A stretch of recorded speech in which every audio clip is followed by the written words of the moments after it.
In March 2020, the pandemic caused a statewide shutdown of non-essential businesses.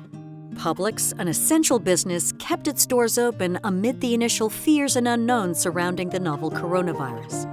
The 7-state Southeast regional chain exercised best practices to make it safe for customers and employees, and they were recognized for increasing public safety by adding intense sanitizing practices, hand sanitizer dispensers, mask mandates, and glass partitions at checkout.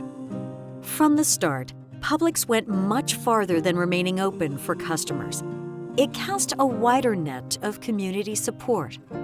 Let's take a look at 3 distinct ways that continue today.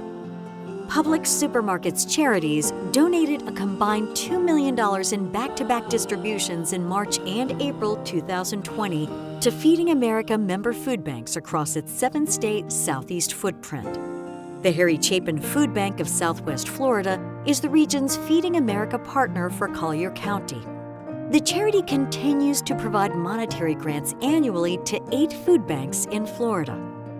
The Publix Perishable Recovery Program continues its practice of donating good deli, bakery, dairy, and produce items which are completely consumable but might be shunned by average-paying customers. In 2019 and 2020, 5 million pounds of recovered food was donated. That number rose to 5.5 million in 2021. When restaurants, hotels, and schools closed, farmers had produce dying in fields because grocery stores stopped procuring fresh farm produce and milk because they simply had no outlets for its usage. Meanwhile, food lines were increasing exponentially at food pantries. 2 weeks into the pandemic, Publix stepped in to buy the produce rotting in the fields and donate it to food banks. The initiative began with Florida farmers and has spread to buying seasonal produce from farms throughout the chain's Southeast stores.